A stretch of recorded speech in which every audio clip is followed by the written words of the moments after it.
ഈശോ മിശിഹായിക്ക് സ്തുതിയായിരിക്കട്ടെ.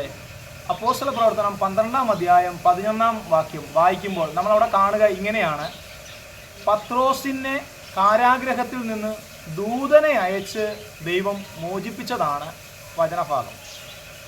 പത്രോസിനെ കാരാഗ്രഹത്തിൽ നിന്ന് പുറത്തു കൊണ്ടുവന്ന് ഗേറ്റുകൾ കടന്ന് പുറത്തെത്തുമ്പോഴാണ് പത്രോസിന് ബോധം വരിക.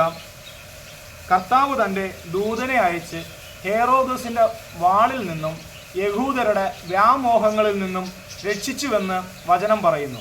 പ്രിയപ്പെട്ടവരെ, നമുക്കും എല്ലാവർക്കും കർത്താവ് തൻ്റെ ദൂതനെ കാവലിനായി തന്നിട്ടുണ്ട്. കാവൽ ദൂതന്മാരുടെ സഹായം തേടാം, ദൈവത്തിൻ്റെ പദ്ധതികൾ പൂർത്തിയാക്കാം. കർത്താവിൻ്റെ കരുണയാൽ നമുക്ക് ലഭിക്കപ്പെട്ട കാവൽ ദൂതന്മാരെ ഓർത്ത് നന്ദി പറഞ്ഞുകൊണ്ട് ആ കാവൽ ദൂതൻ്റെ സഹായത്തോടെ നമുക്ക് കർത്താവിനെ ആരാധിക്കാം. കർത്താവിൻ്റെ കരുണ നിറഞ്ഞ സഹായത്താൽ ലഭിച്ച കാവൽ ദൂതന്മാർ എന്നെയും നിങ്ങളെയും നിരന്തരം സംരക്ഷിക്കട്ടെ, പരിപാലിക്കട്ടെ, യേശുവിലേക്ക് ചേർത്ത് വയ്ക്കട്ടെ. ആമേൻ.